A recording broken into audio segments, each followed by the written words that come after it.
Unchained. Let's go. Lines in the sand, welcome to the front row.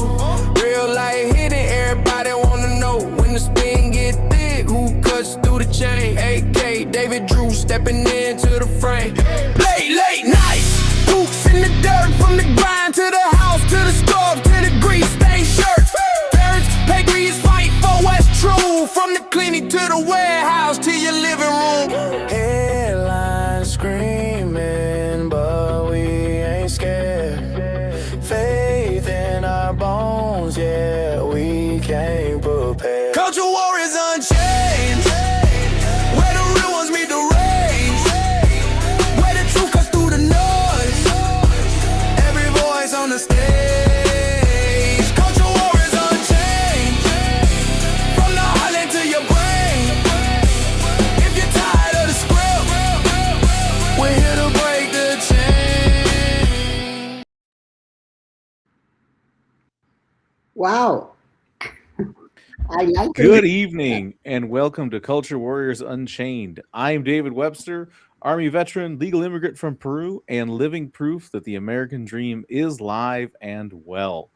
And as always, joining me is Minnesota's RNC committee man, A.K. Kamara, conservative commentator and all around nuisance on the internet. He will be rage baiting you and posting his AI GIFs and images on a regular basis. Drew Outstanding is normally with us. He's going to be out this evening. He's doing some incredible fundraising work. We're very proud of him for that. We will miss him on tonight's episode. But we have a special guest with us to help balance out the difference in Erica Rivera. She is the co-chair of the Hispanic Assembly here in Minnesota. So that'll be incredible. Tonight, we're going to be talking about Carnival Cruise having a massive data breach, the latest in the Minnesota GOP endorsements, and what the heck is going on in the UK. So if you haven't already, hit the like button, subscribe if you haven't done that yet, and share this with your friends. Join the chat. We're going to be answering your questions throughout the evening. But right now, I'm going to kick it over to my co-host, A.K. Kamara. I'm A.K. Kamara. I'm the Republican National Committee man for the state of Minnesota. Make sure that you guys hit the like button. Make sure that you guys drop your comments throughout the show. We will put them up. We will read them. We are a growing podcast. This is episode 29. So make sure that you guys hit the share button. That's the most important thing you can do. Share this with everyone. Really, my objective on this show is to try and show people that you can actually be a national Republican Party official, which I am, and also a statewide elected party officer, which I am, and not just be a weirdo. You can be a normal dude that participates in culture, that does things that maybe some people would be like, well, that's not what Republicans do. The fact that I have both of my ears pierced and I wear diamond stud earrings. I have my wife's name tattooed on my neck, and I wear this flat brim hat everywhere I go, to the White House, to the vice president's residence, wearing a tuxedo, wearing a suit. And that's really what my goal is. But enough about me. Those of you that don't know me, hopefully you get to know me a little bit better. We want to be able to talk about what is relevant to Minnesotans and to those that are watching outside of Minnesota. And to do that, we need to bring in people from different perspectives. And that is who our guest is today. Erica Rivera, as already explained by David, is actually the co-chair of the Minnesota Hispanic Assembly. And in Minnesota, in our Republican Party, we have what we call affiliates. These are different groups whose main goal is to try and attract non-traditional Republican voters and activists to the party.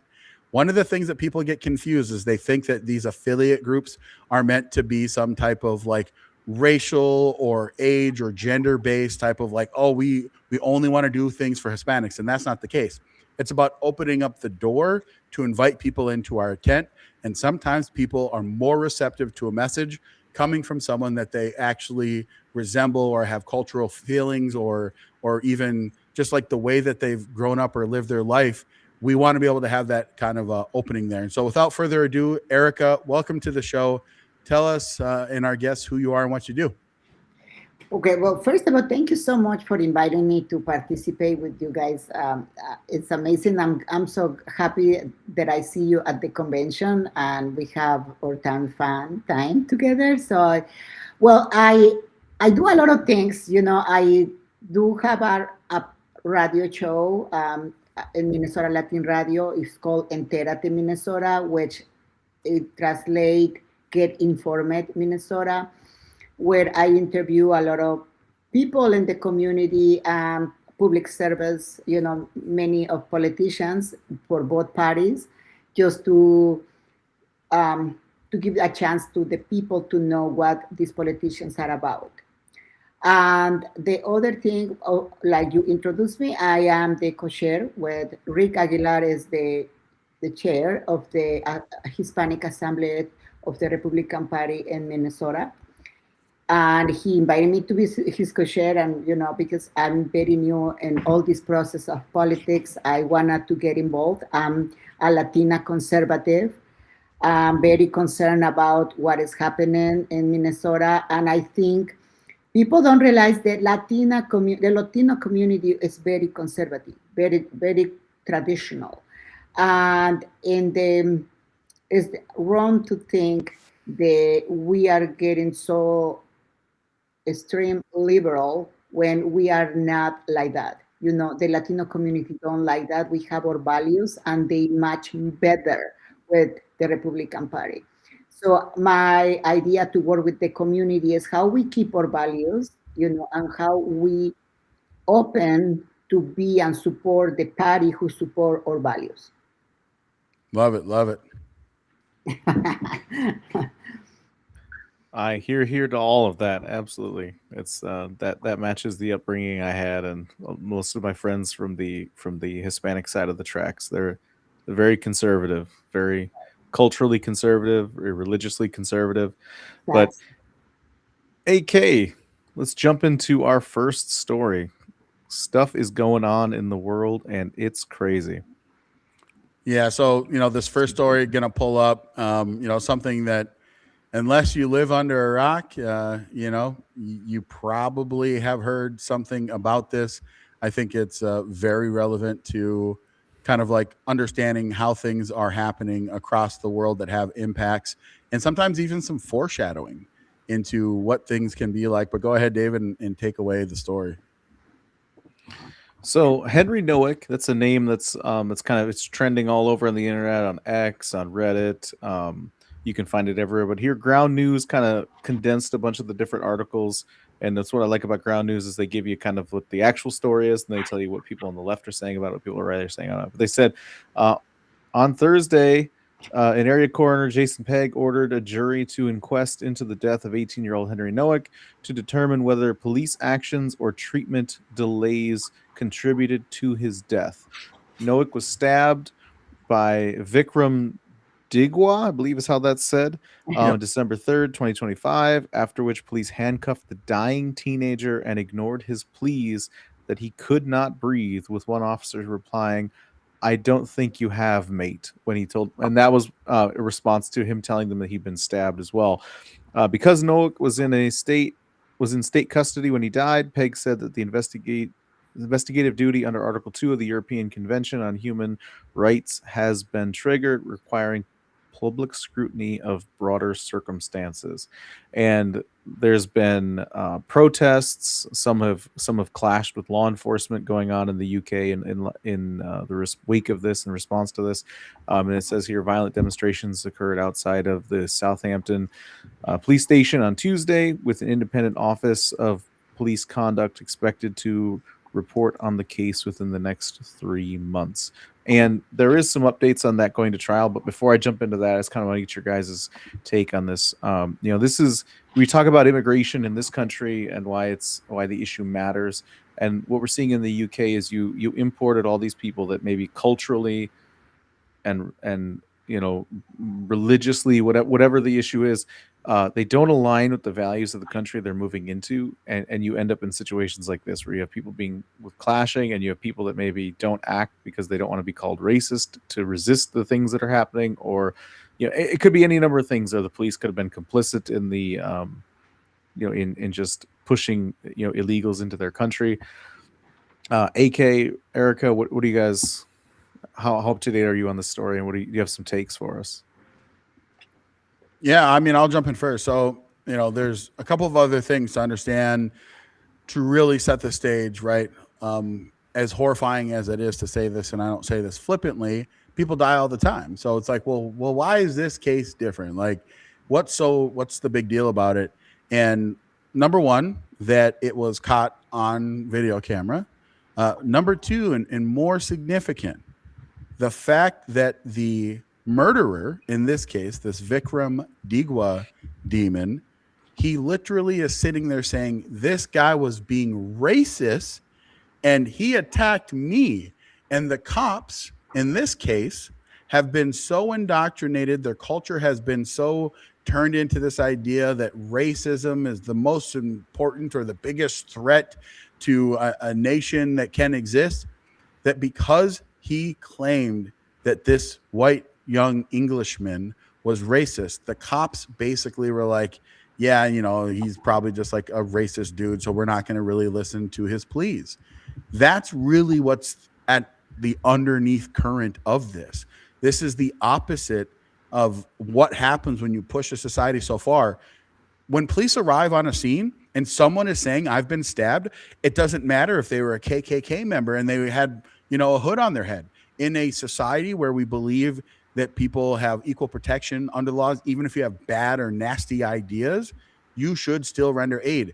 Now, I can understand, right? If the person's like, oh, this guy just killed like 10 of my family members, and sure, he broke his leg, like, you don't need to pay attention to him. But when someone is saying, I've been stabbed, the number one thing that law enforcement should have done is they should have started to check over his body instead of like basically pushing it off.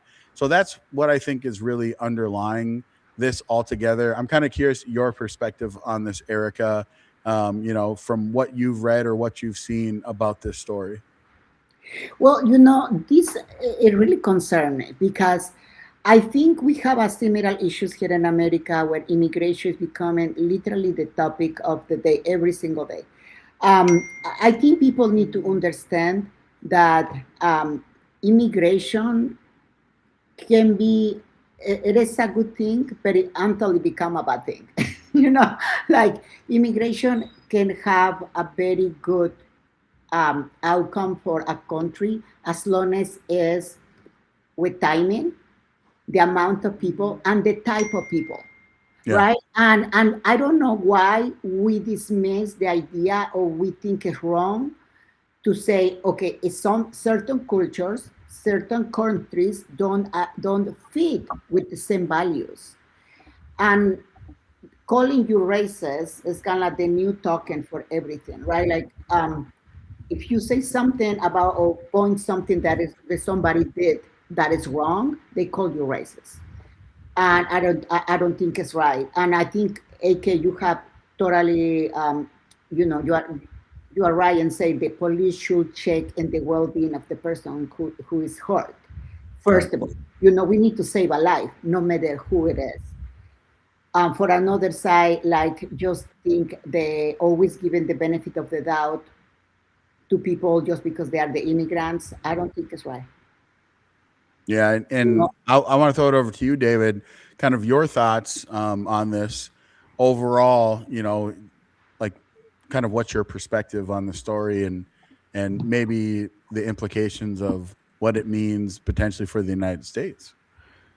Mm-hmm. Yeah, I mean, I think this is a great warning. Multiple people, political talking heads, various different culture warriors have discussed the issue of immigration and how we go about it. And, yes, we want to bring people in. We want to give people a chance at the American dream. In Europe, they want to bring people in and give them, but you have to make sure that those people can assimilate and also will assimilate. And I think that's part of the issue here is you have this guy who's culturally it's okay for him to walk around with this massive knife, right, and brandish it against somebody else because he doesn't like what they're doing. And on another part of the world where some of these people are from, you can respond in violence and stand before a group of people and they'll decide that whatever you did was justified. I think it's something we need to pay attention to with what we're doing here with our immigration. I know a lot of people are afraid of being called, racist or uncaring, but it's like if the country falls, those people have nowhere to come to anyways.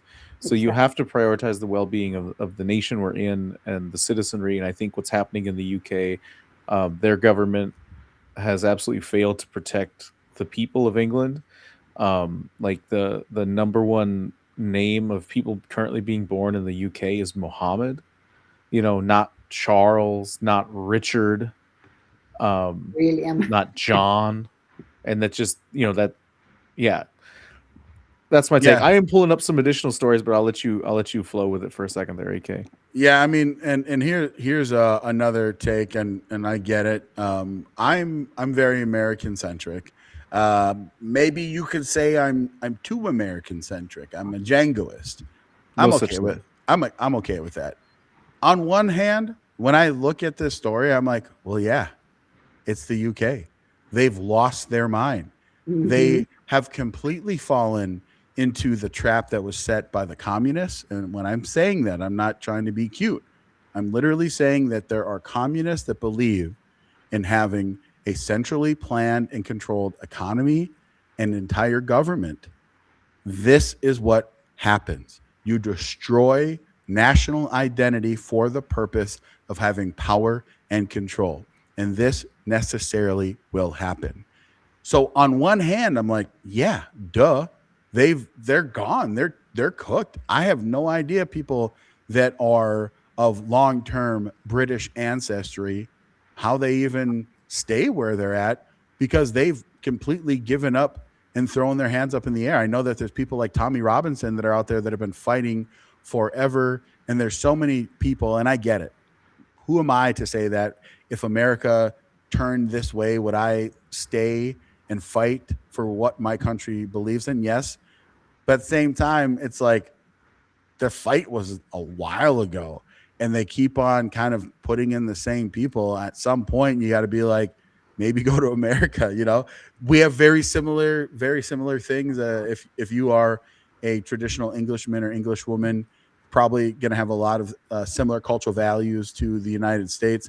But at the end of the day, if your family's been there for whatever 1,000+ years, right? It's hard to give up. So that's just my perspective. Is I'm not really shocked by this story, to be candid, because I'm not British. I'm not English. I have some ancestry back in the day that I think on my mother's side that came from there. But I'm just like, to me, it's kind of like, let's not let this happen in the United States. And thankfully, we haven't seen something that's been this egregious where there's just this indifference because someone was labeled a racist. But go ahead, David. You got some additional information here. Yeah, so this is some additional footage that's been making the rounds on X, and it was recently verified. But it's of the man who did the stabbing, obviously. Here, let me go back to the beginning of the video. You can see swords, blades, and this is him before this incident, arguing and clashing with people and having some road rage.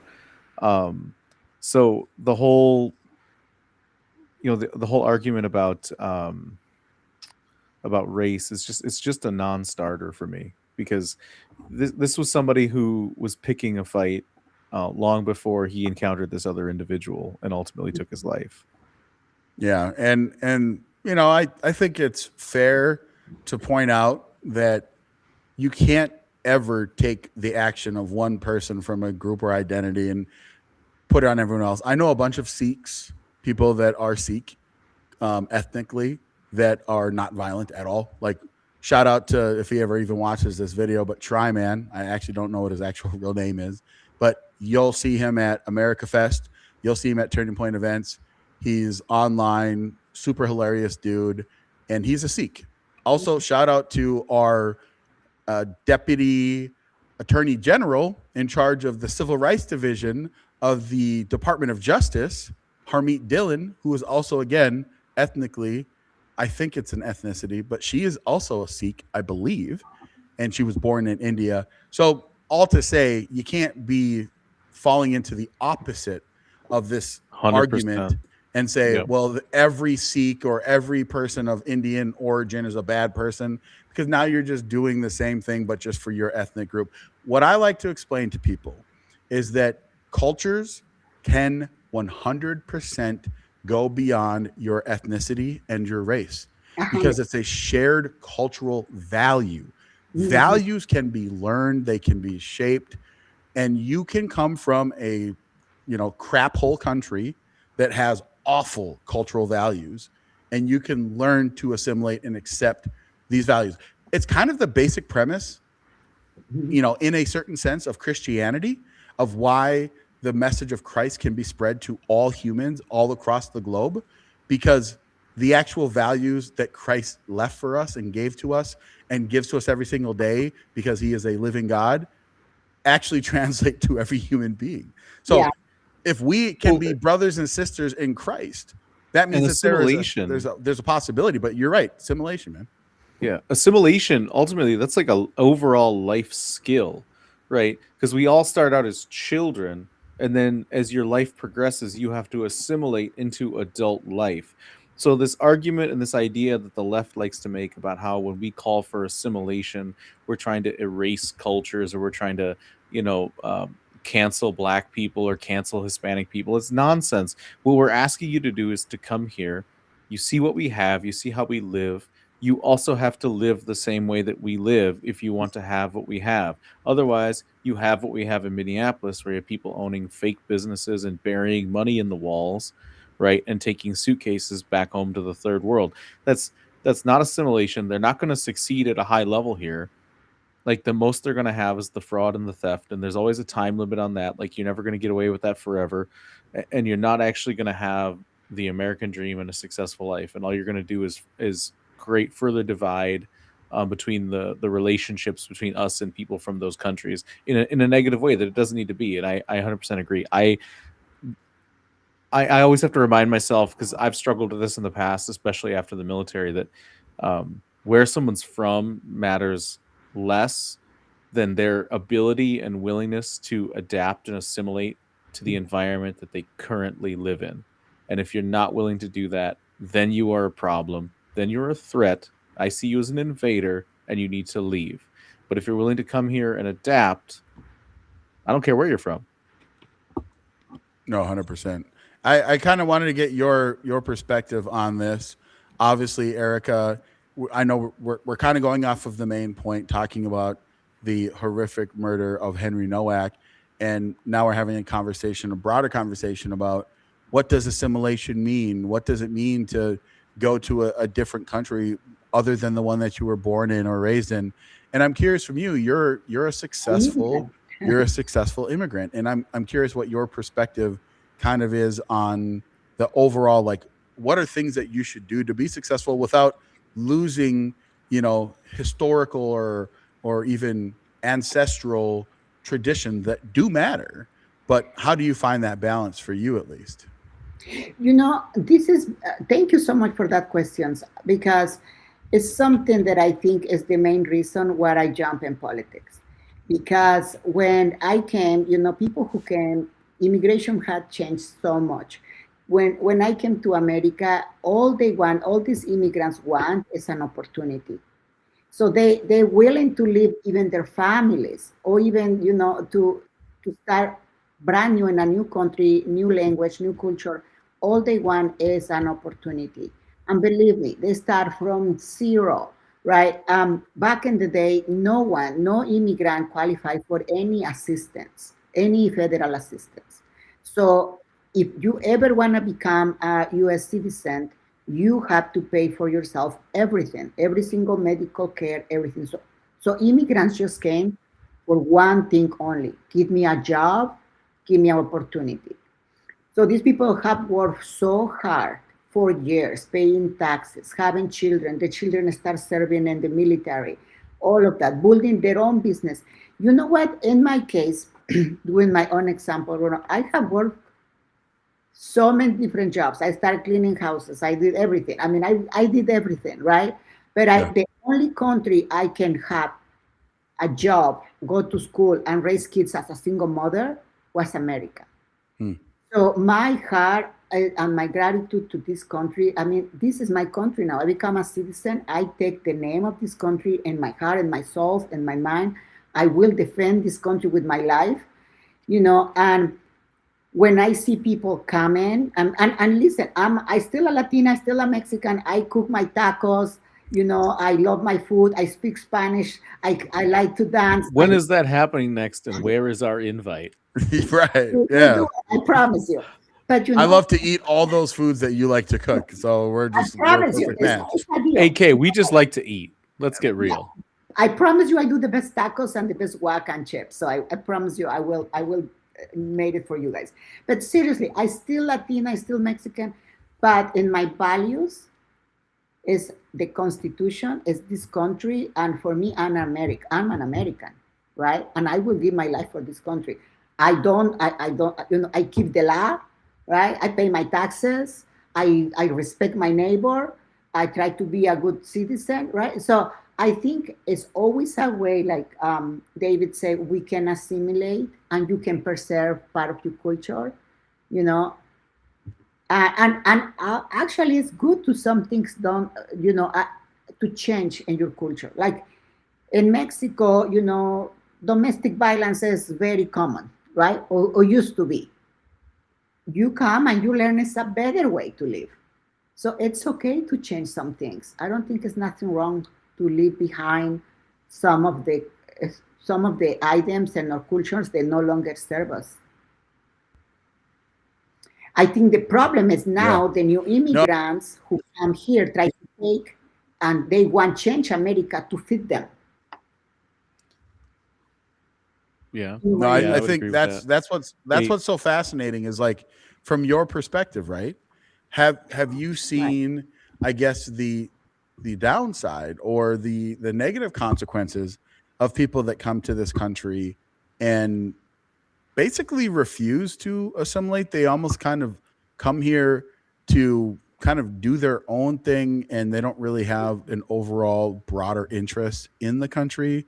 I'm just kind of curious if that's something that you've stumbled across. Like again, right? Like you are Mexican by birth, but you are American now by choice.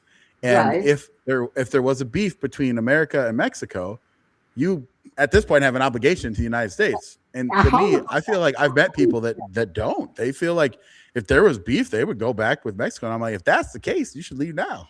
And that's been my perspective. Exactly. And when you see people here burning the American flag and thinking that America have to change their law in order to become like Mexico, it's like, what? You can back to Mexico then, right? I love Mexico. Don't take me wrong. I love Mexico. I go all the time. I visit my family. I love the country.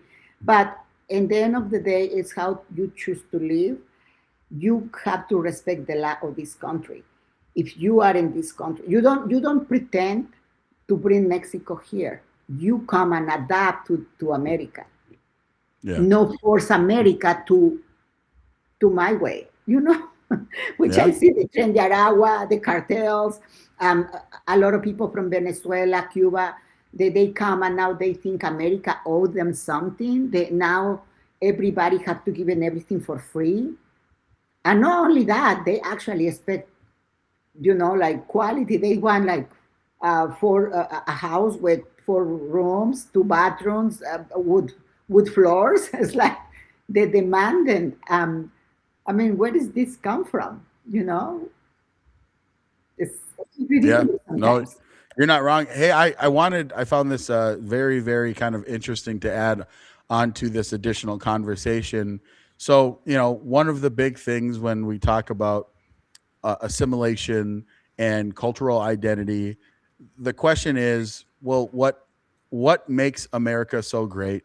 And to me, it's obviously the idea of this American spirit, American exceptionalism, that we just are like, we think that America is the greatest country ever. Yeah.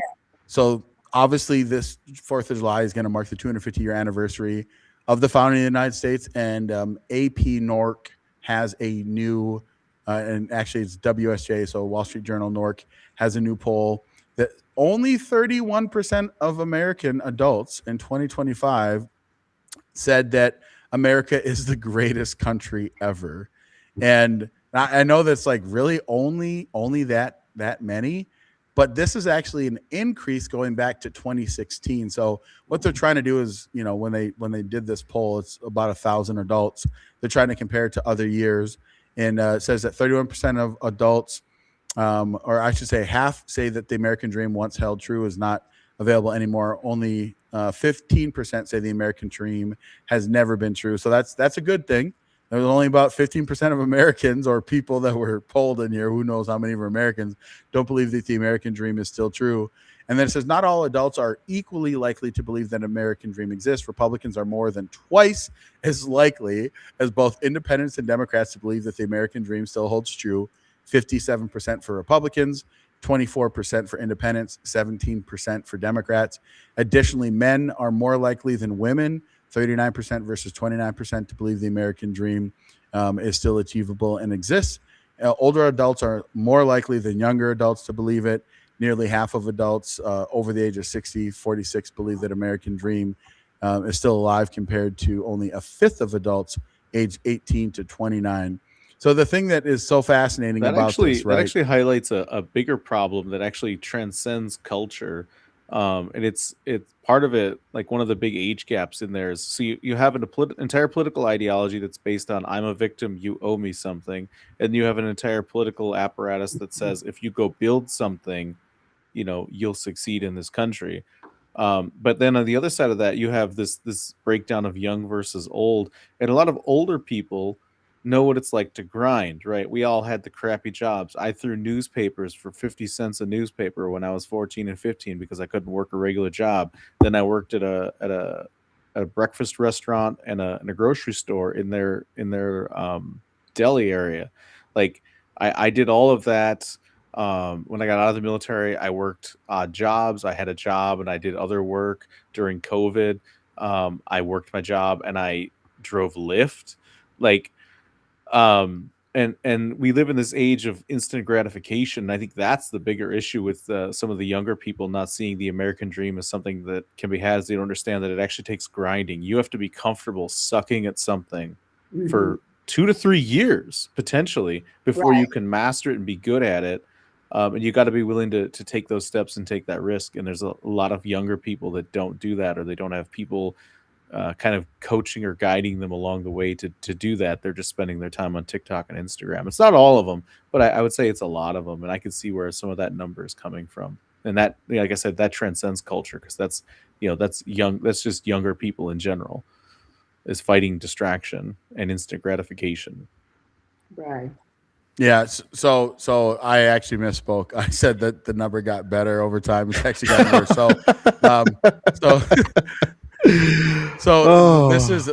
This is a question of which of these statements best describes your opinion about the United States. And so this, basically April of 2026, that the United States stands above all other countries in the world. Only 25% of those asked said that, and in 2016. It was in June of 2016, 26%. So 1 point drop. But in 2017, 33% were like America stands above all others. One of the greatest countries in the world, along with some others. Back in 2016, it was 55%, so a majority. Now it's only 44%. There are other countries better than the United States. 30% said yes in 2026. Only 19% back in 2016. So at this point, there are more people, at least in this polling sample, that believe that there are other countries better than the United States, than America is the number one country that stands above all others. And to me, I got to tell you, that is a brutal. And that is ridiculous. All to tie this back up, and then we'll move on to the next story. But when you think about, again, the story with this terrible murder of Henry Nowak. Yeah. This is how you get there. When there's a higher percentage of people that believe that other countries are better than America is the best country in the world. That to me is not a good sign. Mm-hmm. So we'll see how things go. And these polls, you import a bunch of people that hate your country, hate your culture, hate your way of life, hate your religion, hate your bacon, hate your dogs. Mm-hmm. And then you're raising the generation of Americans that live here to hate their country, hate their culture, hate their God, right? And it's like, of course, you're gonna, that's gonna implode at some point. I do have one quick update. I was just reading this as you were going through your breakdown. It looks like Vikram Digwa apparently potentially was attacked and had a mixture of sugar and boiling water thrown on him, potentially causing serious burns. Oof. I don't know that confirmed yet, but multiple sites are reporting on it. They believe his injuries are non-life threatening, but he's reportedly suffered some significant burns and skin damage. Yikes. I mean, it makes sense. You stab somebody, you're in prison, surrounded by potentially Englishmen that are criminals, and you killed one of them. I'm not saying it's good. I'm not saying I condone it, but I'm not surprised by the outcome. Mhm. You know what I mean? It's kind of like when people find out that you touched kids in prison, like, you're going to have a bad stay. You're going to have a very bad stay. And I'm okay with that. Little there's little mob justice there is just fine with me. there's that. Let's kind of go a little bit to, I'd say, something that's a little bit more entertaining. Yeah, that'd be good. But go ahead, Erica. But let me just say, I don't want me to trash the Cuban, the Venezuelan. I just say, some people, like, please don't kill me later with people hear this thing. Some people. So I'm gonna do a little bit of a palate cleanser here. Yes, that would be lovely. And I'm gonna read this story that to me is horrifying. And Erica, you have kids, so it'll be interesting. So this is a story from The Conversation. Chatbot teddy bears for 3-year-olds. Why AI toys are risky for kids. Chatty Bear, a teddy bear, begins every conversation with a jubilant "Hello, my buddy." No longer the province of the imagination, Chatty Bear is a part of a new generation of artificial intelligence toys. It can tell stories, chat about a child's interests, play games, or even discuss what's happening in the world today. These high-tech toys are powered by generative AI engines such as ChatGPT and are now widely available online. They're being marketed as a way to give children as young as 3 an educational advantage and a new type of toy to play with without the perils of screen time. After evaluating 6 different AI teddy bears and toys over several months, it's clear how these toys could feel compelling for children. Yet, as our new report highlights, there are new risks that come with AI toys turning up in children's young lives. Sounding human. For younger children, especially, understanding that their teddy bear toy isn't alive or magic can be hard. This is especially true if Teddy uses language that positions it as a trusted friend. For example, by insisting it's a real buddy. Now, Matt, is anyone getting any like callbacks to Child's Play? You're my best friend. You know what this also reminds me of? There's this really great Spielberg movie from back in the day with Haley Joel Osment, and he's a little boy robot. AI, right? Yeah, AI, where he has the robotic teddy bear for a friend, but then like the family also, because they can't have a child, they have a robot child. It's just we're replacing too many things with AI and robotics to the point where that's what you're going to have. You're going to have 2 adults in a house with a robotic baby, a robotic toddler, and a robotic teddy bear playing with the toddler. And that's too weird.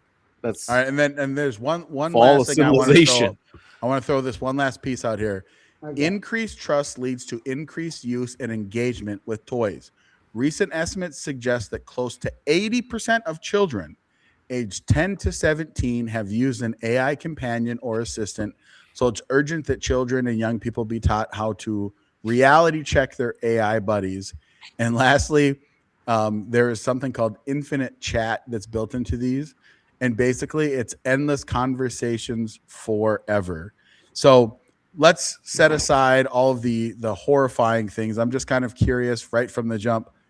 What do you think, Erica? Would you let your 3-year-old have an AI teddy bear that talks to it and tells it about life, that it builds a relationship and becomes friends with? Call me old-fashioned. No, I don't think so. I think, don't you love the idea that you use your imagination when you think your toys talk to you? Right? Remember those, when I was a child, I like my toys, thinking that my toys talk to me, but I imagine all of that. So I think AI in that way will take the creativity, but also How are we gonna replace? David have a good point. Like, how gonna replace the human contact, the human connection with AI? Scala no makes sense to me.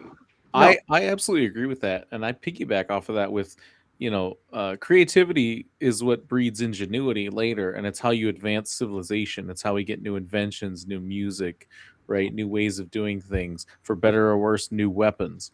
When it comes time to defend your homeland, so all of those things. And if this solution is designed to fix the screen time issue, screen time kills creativity, right? This is going to do the same thing.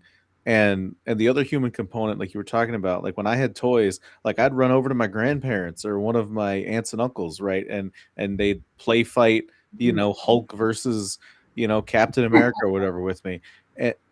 And so if you have this robotic teddy bear that's doing everything for you already, you're not going to have those other components of play or building like core childhood memories with family members, right? And, Like I took the baseball bat outside with my dad.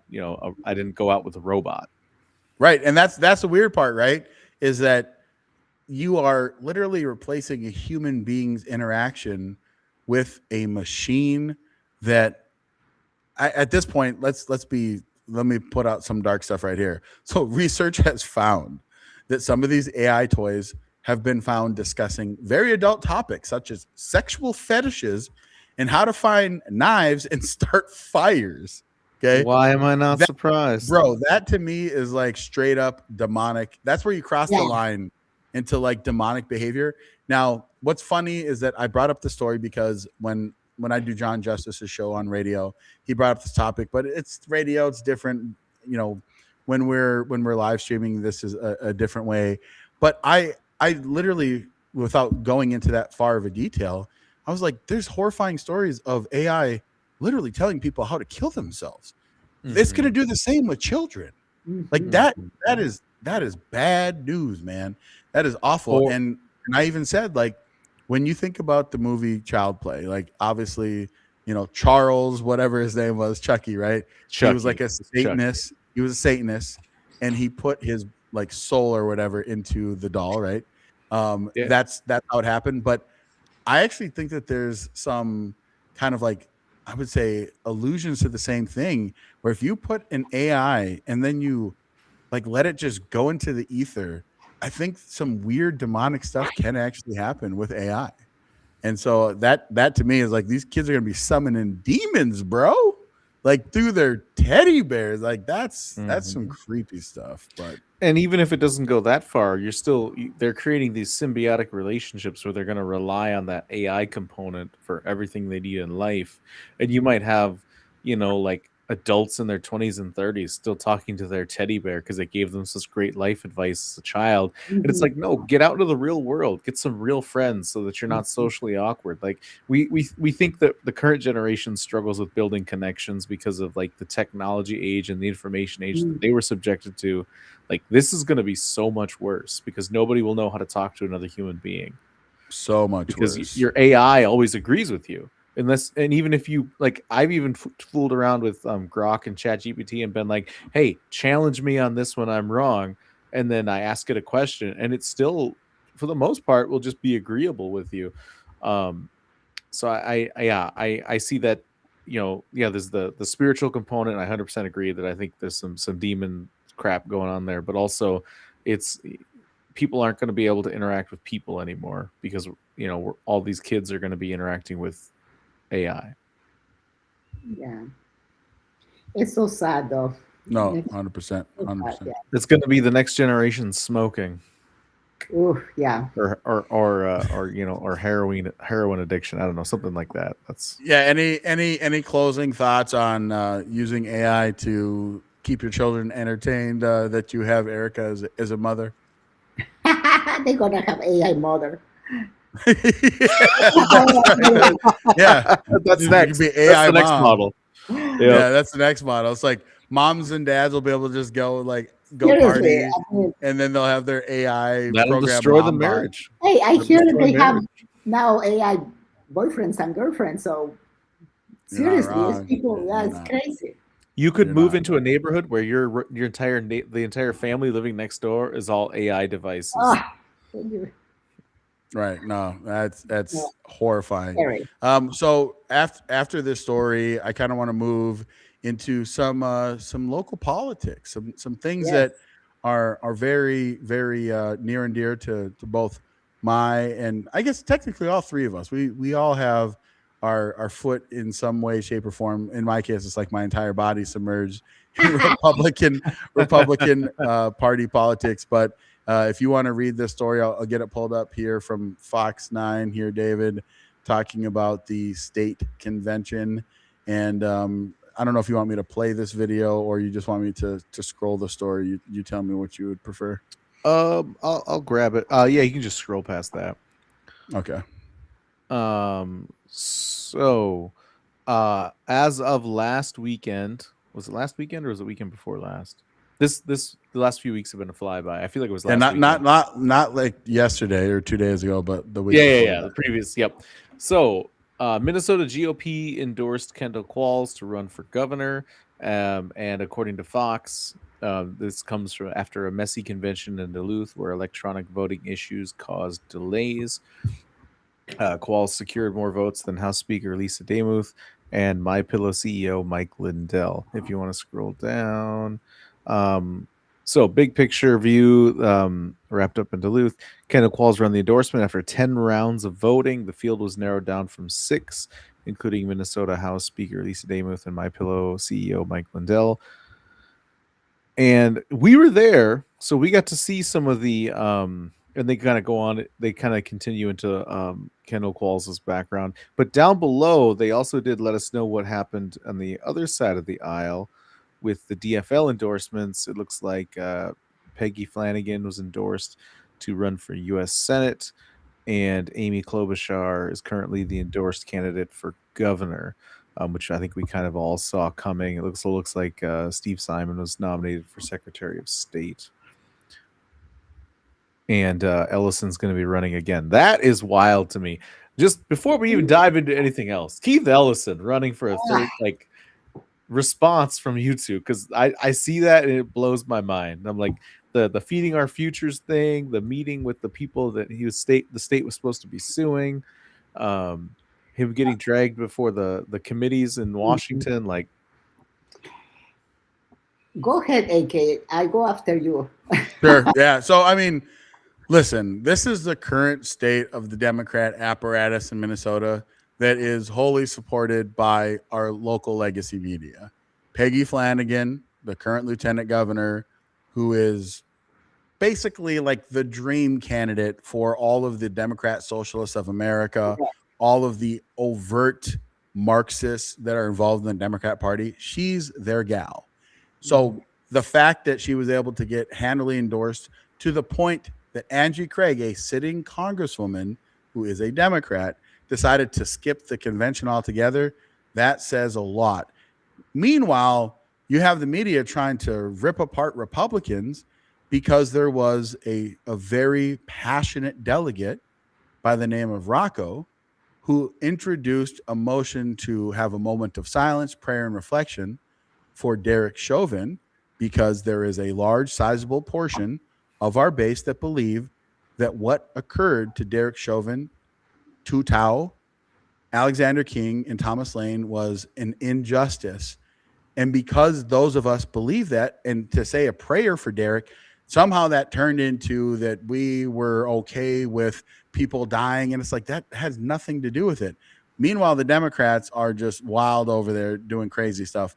But to the point in the question, Keith Ellison has been credibly accused, and I know some people hate that term, that he is a multiple accused woman beater. Like, quite literally, multiple women have said, yeah, I was with Keith Ellison and he beat the crap out of me. And he continues to just be unfazed. Like you also said, David, there are recordings of him speaking with people from Feeding Our Future, in which he was definitely saying, like, we're on your side. We're going to fight for you. We're going to get this, basically the Minnesota Department of Education to like unfreeze the frozen funds, all these different things. And this is just the reality, is that there's no pushback hardly at all from the legacy Democrat media apparatus in the state. So it's incumbent upon the candidates to show the contrast. Now, I think Keith Ellison has a very, very strong opponent in Ron Schutz, who we endorsed unanimously by voice vote for Attorney General. He is a high-powered attorney. The dude is a rock star, solid conservative. And little sidebar, found out that he's the older brother of my realtor, which I had no idea. So that was like, oh, that's cool. Like the realtor of the house that I bought, that's her older brother. But yeah, so kind of curious what your position, or your, not position, I know what your position is, but what your thoughts are for how the Democrats did. And then we'll come back and we'll talk about the Republican state convention. But I am in shock about Keith Ellison as well. I mean, I cannot think of a worse person in the state than him. You know, first of all, he is the kind of he like transgender woman in women's sports, right? indeed, yep. He's he did nothing against all the fraud is being linked with him, right? It's a lot of even things that they didn't come in the Capitolium, you know, in the sessions. We know many people say that, yeah, he received a lot of cash under the table. And I don't doubt it for the kind of person he is. It's been one thing after another, and still people dominating. Like, I just don't get it. Again, like AK, you have absolutely right. I think it's the Democrat socialist parasite who is running this state. Unfortunately, they have that power, and it's just so obvious and so ridiculous. It's even cynic at this point. Yeah, 100%.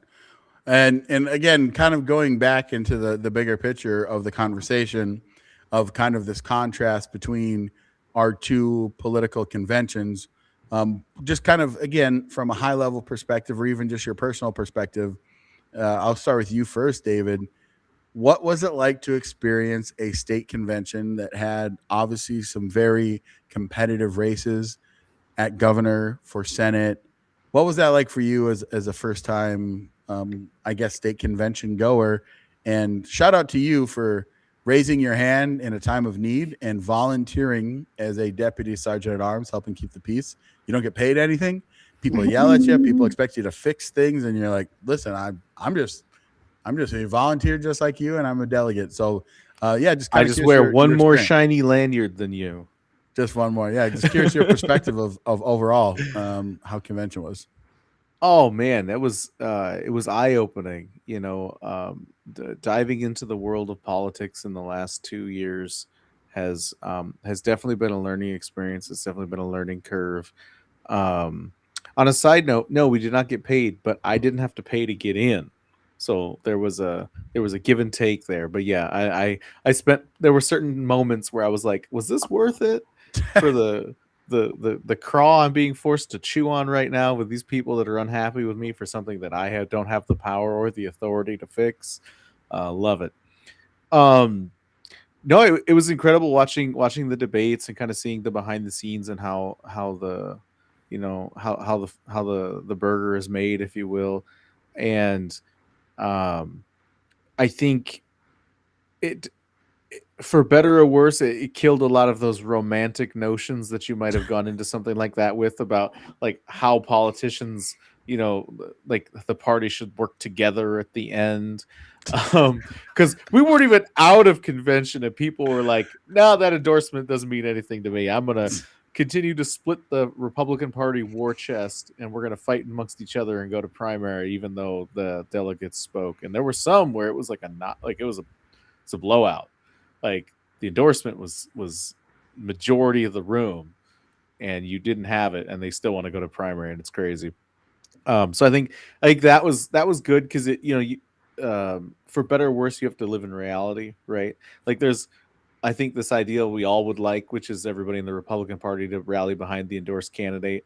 But then, like you said earlier, everybody has their opinions on how to win and what creates wins in campaigns and who's the best person to pull off a win. And everybody sees it differently. I always say that's the best and the worst thing about the Republican Party is we have so many independent thinkers, and we don't all agree on how things should get done.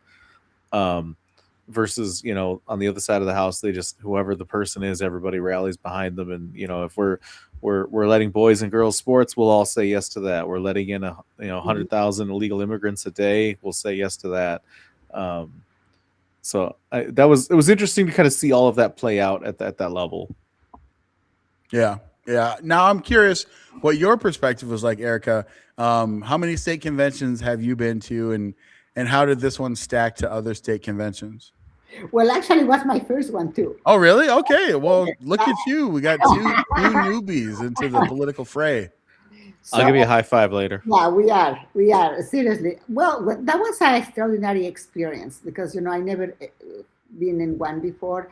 I love to see so many great people who attend the convention. Get to see a lot of the current public servers and the candidates and families and people who want to make a difference in Minnesota. That was very lovely. I was frustrated, like the process was too long, start super late, all these issues that we can do better, I'm sure. But I think the only part, and I have to be very honest, is like I feel that in the end of the day, by the time Kendall Qualls was endorsed, a lot of people already left. So I didn't think was completely like accurate, and I'm not saying he probably went. He went, right? Most people vote for him in the ballot, but I think I see some, like I think many people left before the endorsement end, and for that piece, I feel like, well, I think it's fair. If the others want to go primary, don't kill me, but I think it's like. Listen, no. Here's what I find fascinating. Okay. Yeah, please explain me because you know better, right? Like we don't know. I wouldn't say I know better. I just would say that I have a much different perspective because I have been to, at this point, this is probably my sixth state convention. Sixth state convention. Now, obviously, we have staggered U.S. Senate races, right? So Senate's up every 6 years. And so there'll basically be like one gubernatorial year where you're going to have a Senate up, and then you're going to have the next year where you won't have any, statewide offices up. And then the next year you'll have, presidential, and then maybe another Senate's up. So because of that, I think this was my sixth or seventh convention.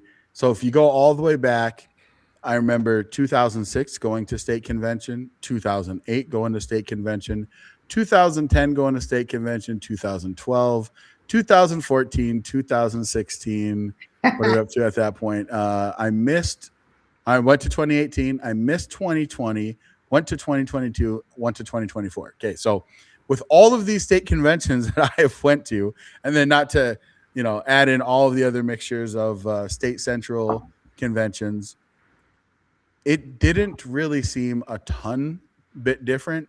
And what I mean by that is that it's always a knockdown, drag out fight.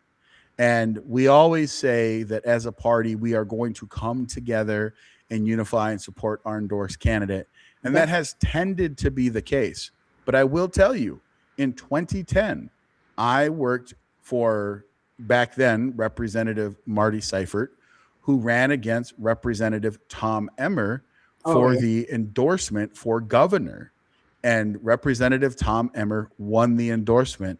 And there were a lot of sour grapes, to the point that people were so furious that at a state central convention after that election, when Tom Emmer, in my opinion, was robbed by Mark Dayton, but Democrats cheat about every election. There was an additional new fight that said, oh, you're a Seifert supporter, I'm not going to support you when you run for this to be party leadership. And it's like, no, I'm a Tom Emmer supporter. And people were at that point saying, like, we're running a slate.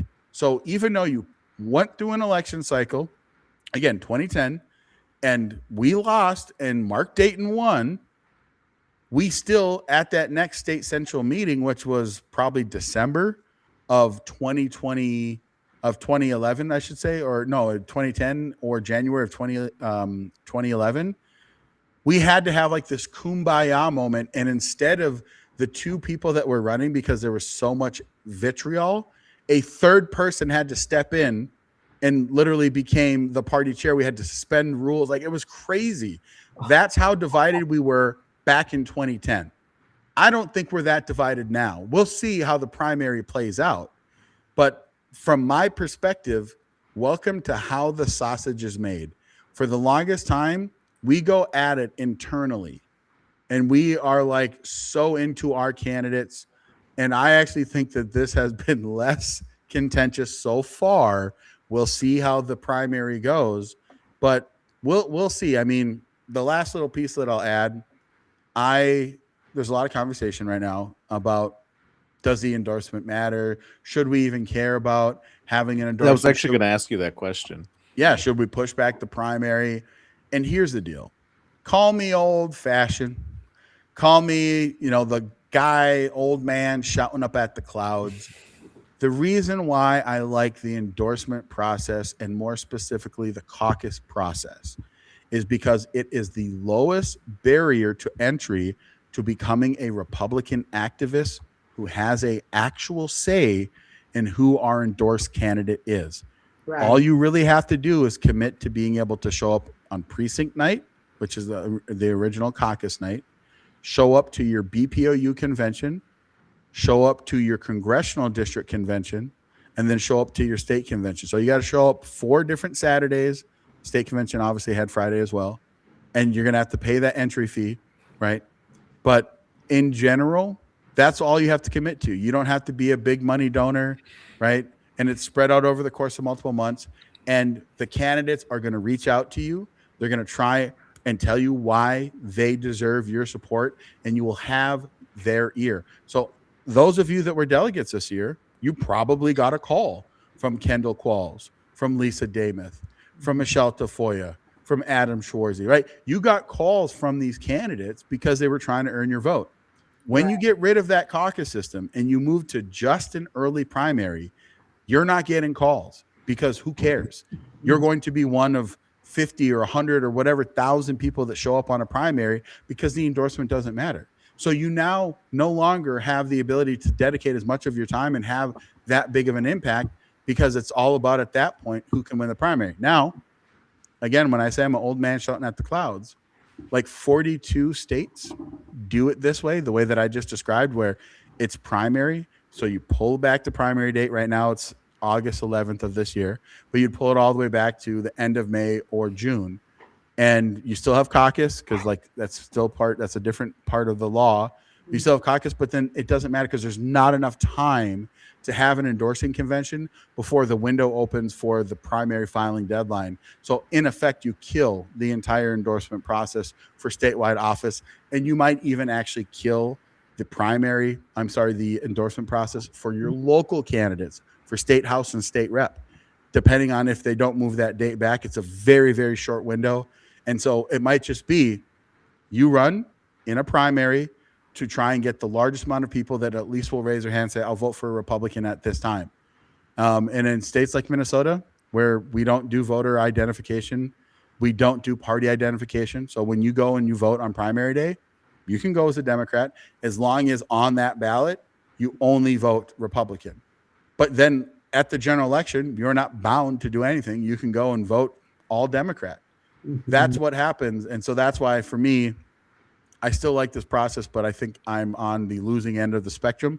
I think that after what happened at our convention and how many people right now are running in a primary, basically almost everyone. I think Patrick Knight, Mark York, maybe I think Tafoya. Well, Tafoya's running in a primary. I'm saying people that aren't. That aren't. John Kareen, or I never say his last name right. I think that's it. I think everyone else is either running or they're a candidate of someone like Phil Parrish is running as lieutenant governor with Lindell.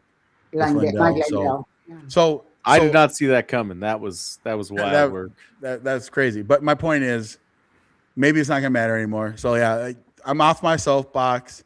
I know people tell me I'm old and antiquated, and all of that stuff. But Well, I think It it's an makes important sense. conversation to have. Don't downplay it. I mean, it was a legitimate conversation I wanted to have anyways on the show about like what is the ultimate value of the endorsement process, you know, because people are probably right now not feeling the value of it.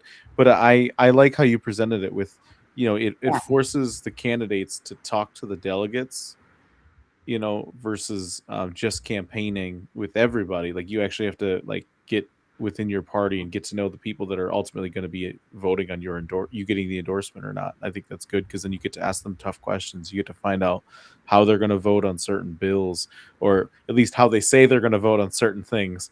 And that's, you know, that's, I think that has significant value. I'm agree with you. You know, now that you explain it, it makes a lot of sense. I think maybe it will be more to if next time we can try to kind of get organized to start on time so people will be there to vote when they need to do. I- 'Cause I don't know what. Also, I think the people, what is the name?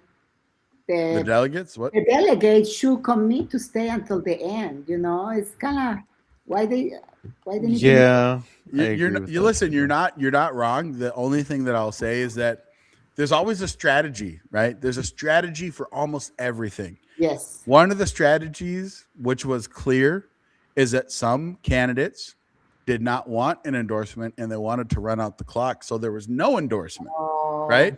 So you don't have to Mhm. break a pledge and you say, hey, you know, no one can make a decision. So then there's that jockeying that happens. Other people were like, no, our only path is we need the party support. So there needs to be an endorsement. So um, the reason why things started late is it was just a technicality thing. right. There's something that we have to have called a credentials report. And the way that you kind of take, okay, you are a clearly elected delegate or alternate. So first we got to be like, okay, you showed up, have you paid? And now that you are a delegate, you get to be seated. Cool. Awesome. But then there's a bunch of delegates that are unable to show up or don't want to show up or whatever it is. So then you have to start seating your alternates. And once you get to that point, then you really have to find out, well, who's here, who's paid, who's available. And there's even sometimes alternates that are ranked. So it's like you're the first ranked alternate. So you were the the least popular delegate and the most popular alternate. and then there's You're the first loser. Nobody you're the first lost loser. better Yeah. than you. Yeah, no one lost better You than lost in first place for the losing team. and then there's those that are you're the worst of the best.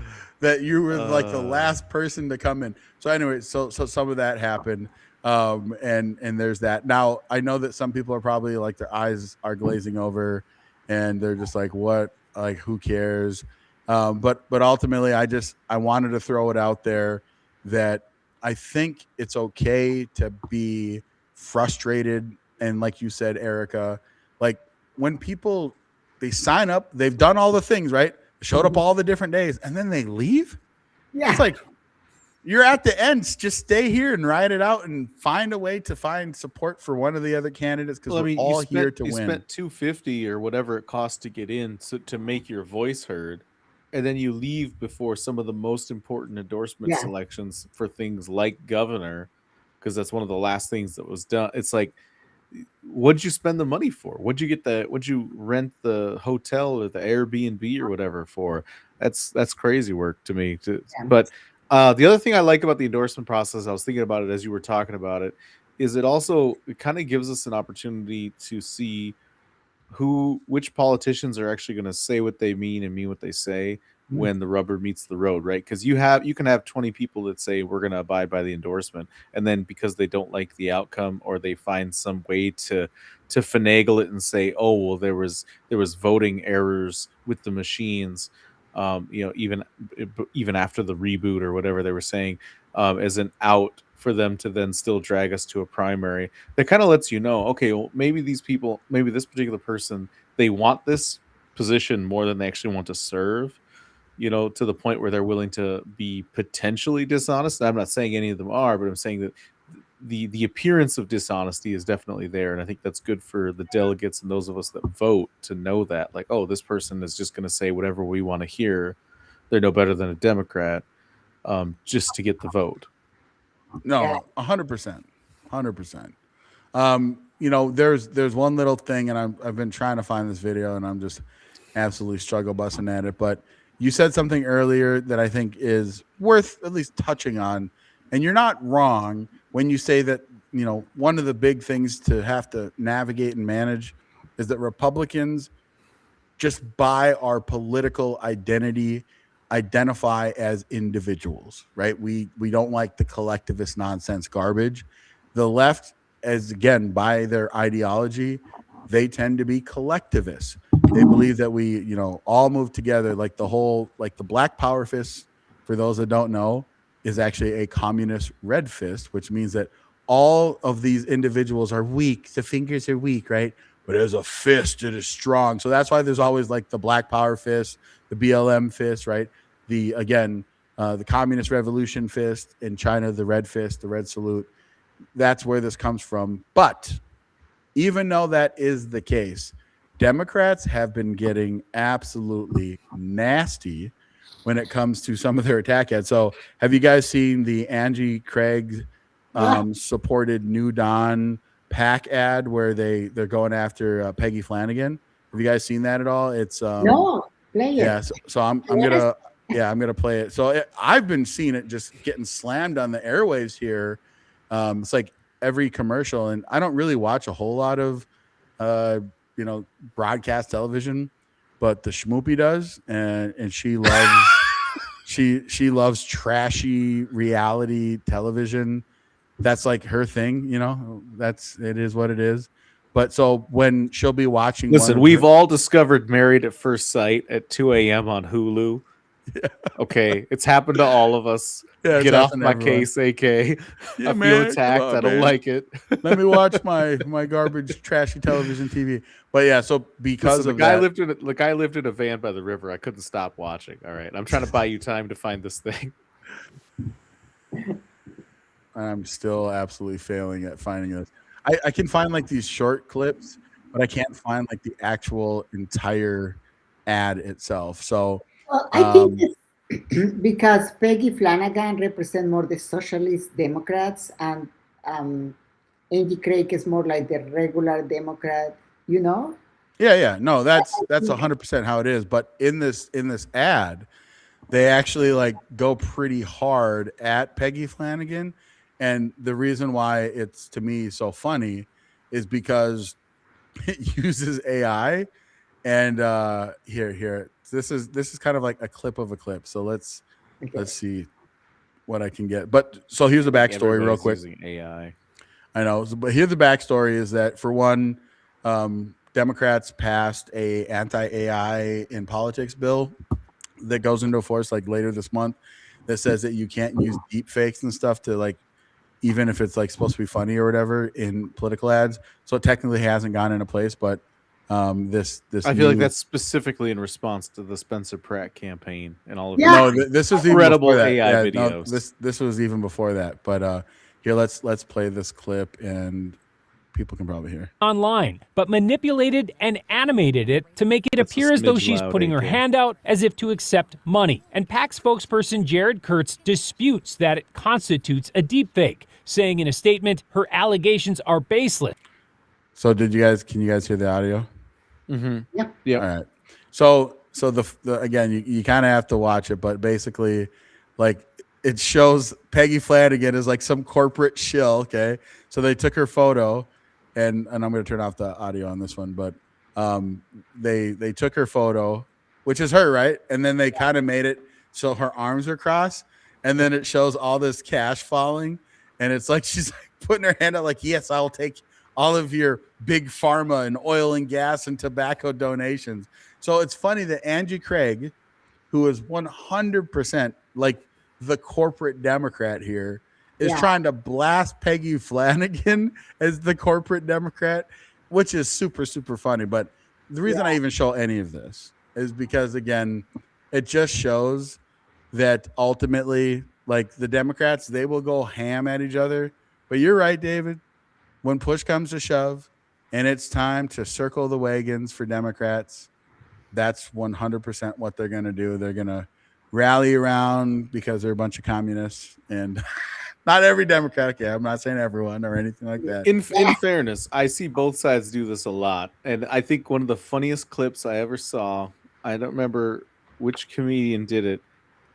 It was a liberal comedy talk show or whatever, but they had clips of Ted Cruz back when he ran against Trump during the first term, just blasting Trump. He was saying all this horrendous stuff about him, and then cut to he's in the Trump call center after Trump, Trump's the candidate, and he's calling people like, "Hey, I'd like to talk to you about voting for our next president, Donald J. Trump," and it's hilarious because they do like multiple cuts of this, of like him on stage just saying something horrible about Donald Trump being a bully and a fraud and all this other stuff, and then cut to another clip of him introducing him at a speaking event somewhere. He's like, "My good friend." That made me laugh. I enjoyed that. So I like seeing that sometimes. Yeah, if the DFL wants to beat each other up to the point where nobody likes them before elections, I'm okay with that. Yeah, that's what I say. I listen, I want Peggy Flanagan to absolutely secure the Democratic nomination, not because she's better at all. It's because she is a just like outward Marxist leftist. Yeah. And I think that the average Minnesotan, when they hear like the stuff that she says and the stuff that she wants, are going to be like, who is this crackpot? And then we have a real good chance at being able to flip that Senate seat. So that's where I'm at. Any closing thoughts on state convention from you, Erica? Anything that you want to, encourage people to do? You already kind of mentioned that you hope that when people do it next time, which we'll see if the next time even matters. Any other closing thoughts? My closing thought is, seriously, what is very refreshing to me is to see all these people who wants to do best for Minnesota. And I never see any convention that literally pray and ask God's help. That we want to involve God and our values, and we implore for the outcome, right? So I think that is very refreshing. I hope people know that the Republican Party, most of them, regardless of our defects, we want the best for Minnesota. We are thinking about the people of Minnesota. No, 100%. Any final or closing thoughts that you have, David? Oh man, convention was a great time. It was a great learning experience. Kind of opened my eyes to the larger picture of politics and how it works, especially here in Minnesota. And I would just encourage, anybody watching, whether they're watching it live or you're watching it later after the fact, like AK and I have said before, get involved in local politics. It's what allows you to have a say in the way that your state is run, the way the country is run. And if you don't get involved, you're just going to be living under the decisions of other people who may or may not share your values. And I think there's a huge benefit to that. I will be going to convention in the future, and because I'm a maniac and I like running headlong into problems and solving them, I'm probably going to sign up to do the security sergeant at arms detail again. But yeah, that's my final thoughts on it, is just get involved. It's rewarding in the end for the things that you'll learn and the things you get to be a part of. Yeah. Awesome. So I think we're at a point where it'd be nice to kind of chat with you a little bit more, Erica, especially, when you came on before, we talked a little bit more about, you being an immigrant and becoming naturalized. But now I am curious about some of your plans and ideas of how to really, get out into the Hispanic community. And here's my first question. Can you give us a definition and also tell me, am I not racist, because I know I'm not racist, but am I insensitive or whatever to not know the difference between a Hispanic versus a Latino? No. So it's called the Hispanic Assembly. What's the difference between Hispanic and Latino? Okay. These are the burning questions that I feel like crap because I have the same question. I've just been using them interchangeably my whole life. Well, this is very easy. Look, Hispanic is for everybody who speaks Spanish. So that includes Spain, right? So Latin America and Spain. When you say Latino, is people only in the American continent. So that disclose, Portugal and Spain. So we say Hispanic for all the people who speak Spanish. That's very simple. So it's not Interesting. It's no issues. Okay, so technically, Yes. Ricky Rubio, who's Spanish because he's from Spain, he's Hispanic, but he's not Latino. Correct. All right. So that means All I'm right. technically not Hispanic. I have to stick with Latino because I haven't spoke Marco Spanish since I Rubio. was like 5. So kind Okay. of disqualified myself. Just for fun, because I love Marco Rubio. Don't you think he should be the next president? And he's Latino and he's Hispanic. Hey, listen, I was a Rubio guy back in 2016. I got to tell you that I'm a Vance guy. Oh, Yeah, I think that Vance being president and Rubio being vice president would be phenomenal. And then, you know, when Vance takes his 2, then Rubio can be up, and we can have a golden age and a reign of prosperity for America, with having President Trump, JD Vance for 2 terms, and then having Marco Rubio. That we'd fix everything. We'd And be you know like what we could living do on after that? Mars and stuff. What? Because by then enough time will have passed, you could have Barron Trump running for office. There Be we old go. enough by that, at the end of those terms. Senator Jill, what is his name? Jill from Texas. Jill. Oh yeah, Brandon Gill. is Yes. amazing, and he's Yeah. super cute. See, look at there's a little bit of that translation, the G's and the J's, the G's and the Well, but remember, Marco Rubio is Hispanic because he speaks Spanish, and he's Latino because he's from Cuba, Latin America. So you know now yeah. And I was talking about Ricky Rubio, the NBA former NBA player. Yeah, I know. Yeah, Okay. yeah. Well, So now on to more serious. So Hispanic Assembly, Yes. you guys are obviously trying to unify people that are Spanish speaking, Yes. right? And Hispanic is technically a race, right? And so there's Hispanic white, and then there's Hispanic non-white, and then there's white or Caucasian. So when you look at like all the census stuff, that's always fascinating. But Hispanic Assembly, tell me a little bit about what your overall goal is. What are you guys trying to accomplish? well, just like you say, we want to make some outreach to invite people who, feel more comfortable speaking Spanish, that come and join, like you mentioned, maybe the culture, maybe the language.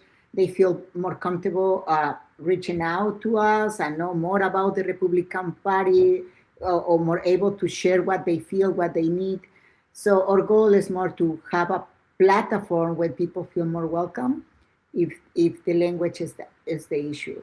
But and also, as I mentioned in the beginning, Hispanics, Latino community we are very conservative in our values, and we want people to come and join us because it's where our values as Latinos are.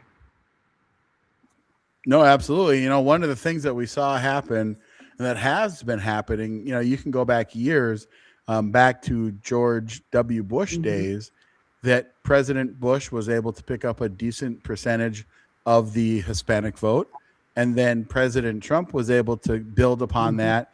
And then in this last election, something that most people don't even understand is that even if you burrow down further, something around like 55% of basically Hispanic in the United States voted for President Trump. And when you break it down into even Latino and have that distinction for Latino males, it was super high. It was in the 50s as well. Now, Latino overall, because women tended to not vote as much, it did pull down that number. But Hispanic for sure went a majority for Trump when you combine men and women.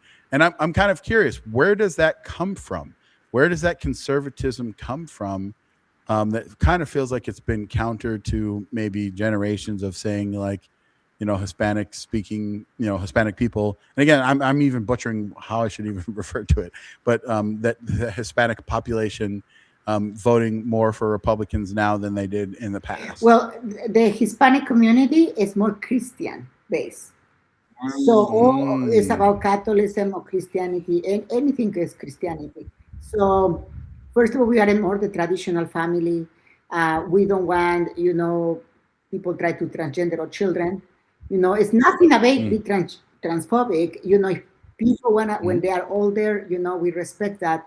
But I think the Hispanic community want to have the right to raise their kids with their own values, with the Christian values, to have more traditional family, and and when the kids get older, kind of let them be wherever they decide. But at least they want the power to do that, and they don't want the school system get involved in what the kids should believe, right? And we have this issue with indoctrination in schools.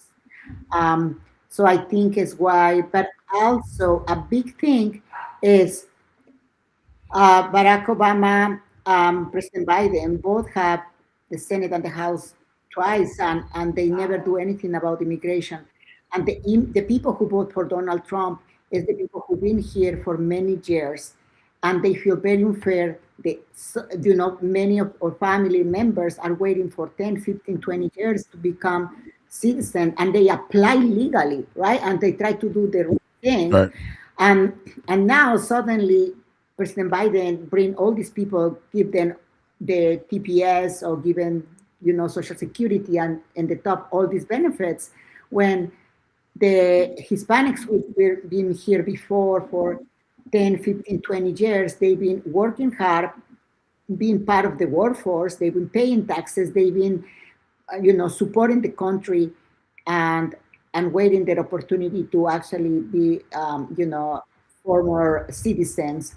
They probably have a work permit or they were maybe are residents, but they've been trying to do the right thing patiently, and was a slap in the face for many Hispanics. Sure. Yeah, I mean, this was kind of one of these issues that are a little bit more tough or difficult to navigate. And I'm kind of curious from your perspective, right? What do you think is the better way to handle getting rid of people and removing people? And when I say getting rid, I'm saying, enforcing the law and making them go back to the country of origin and then coming back through legally. How do you kind of handle that? Because here's what I've read. Poll after poll after poll shows that people that are immigrants, especially those within the Hispanic community, actually do want our border to be enforced, and they want deportations to continue.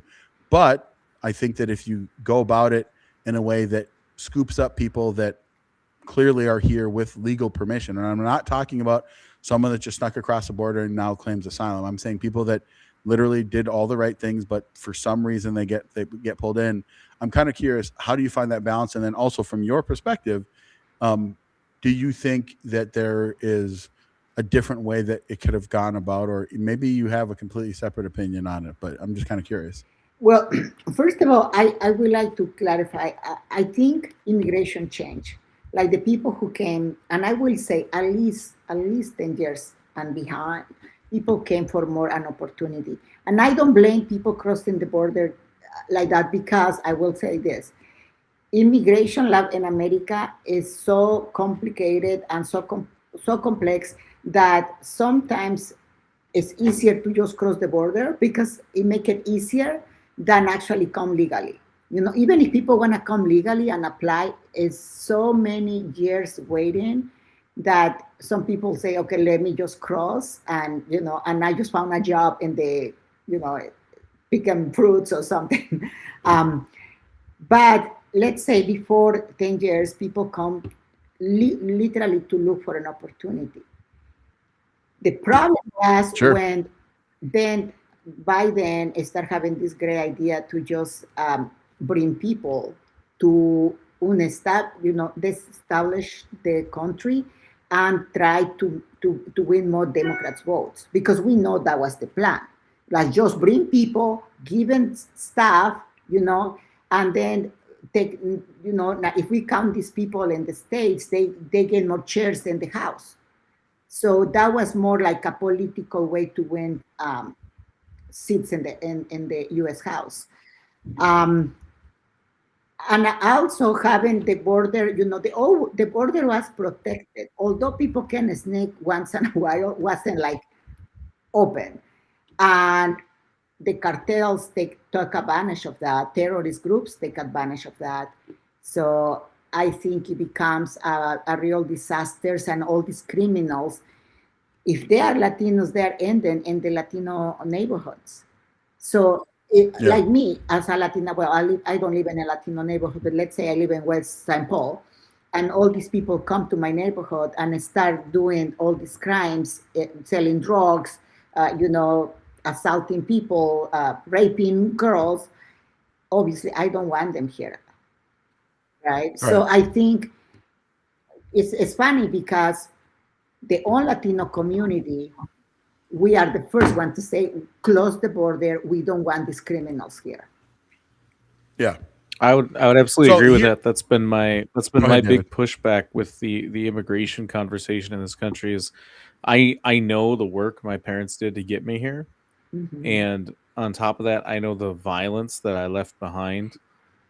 And if we don't have an effective immigration system, if we're not willing to enforce it, if we're not willing to, potentially be called mean or racist or uncaring, and make sure that people actually follow the process of getting in line and waiting for their turn to come in, we're going to end up with the problems that we're having right now, especially here in Minnesota, or, like what we covered earlier, what's going on in the UK. And yeah, I agree with you. I'm one of the first people to say, I don't want them here. I don't want my sister's kids or my own children to know what a world like that looks like. My brother did a petition for my brother who lives in Mexico, and it's been more than 15 years, and we're still waiting. Wow. And think about, in our case, like my brother have been able to come here, and we requested legally, and I know people who came here last year, and now they have documents, and they are living here, and they have all of this. It's very offensive. But if you allow me, and they get a free car, an apartment, college education. Let me share an experience that you will be in shock. And this is literally, I live it. I work with people, and one time, one lady that I was helping, she told me, I was in jail in my country, and they let me go. They told me, you're gonna be free, but you need to go to the United States. And as her, another couple people that they live with her, they were in the same circumstances. So when Donald Trump say they bring the criminals, it's truth. It is true. So that's the part is offensive. When immigrants come to work, an opportunity, I think if we can do a background check, if we know they haven't committed any criminals. Maybe we should talk next time about I want your input about the Dignity Bill. Have you heard about that? Yeah, the Dignidad, and 100% with that. But I think part of the concept I like, the other part I don't, but we can discuss much more. Yeah, no, I think that would be great to be able to have a greater, robust conversation about that. So here's kind of my perspective, and here's what I heard you say, and I think there's so much truth to it. Yeah.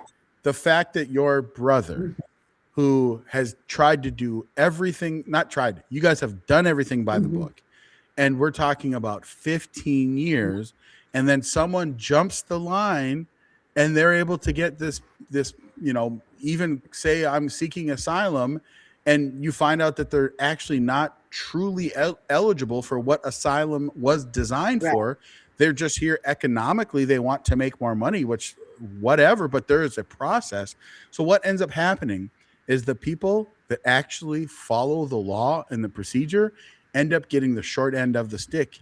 And that's been my biggest frustration.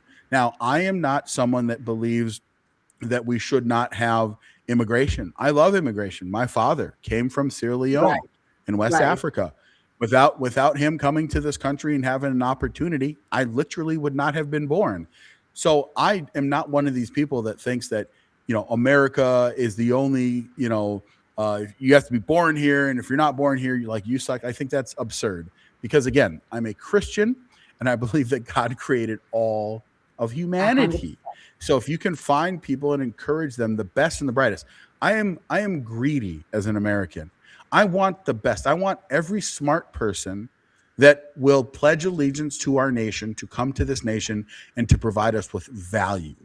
But I think we can also be honest about conversations about what our immigration system has turned into that are bad things for American citizens and things that are good things. And I think that a lot of this conversation has nuance to it. And on certain regards, like, we have to have these conversations about, all right, what do we do from just a pure dollars and cents perspective to enforce our current immigration laws and being able to actually go and find the people that we need to find to remove. Now, President Trump ran under mass deportations as part of his platform. Our party, our Republican Party platform, has 20 platform issues, 20. And one of those is to carry out the largest deportation operation in American history and to enforce our border.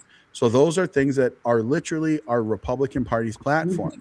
But we still need to have a conversation of, like, what do we do after that?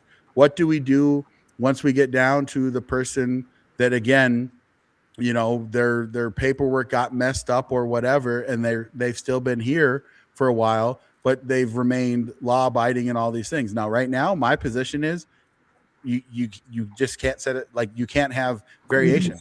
If you are here without legal permission and your paperwork is messed up and you get swooped up, you got to go. Now, once we get to the numbers that we need to get to, then we can have a conversation about, all right, you know, people have been able to identify who they are and we know what they're about. And maybe now we can really focus on pushing people through faster. But I still believe that you have to have a system that will go and say, well, the people that have done the right thing and they've applied outside of the nation, they need to be expedited, pushed through. And that doesn't mean that everyone that applied gets in. But I think that those are the people that in our system we should be thinking about. But we should have definitely another episode where we can get more into this, because I'm super passionate about the issue, but I'm also not, you know, Right. I deal in reality. I deal in reality. 100%. I also look at it from it comes down to the whole thing in one of our statements, right? It's justice for all. Well, justice for all is if you broke the law to get here, you're going home.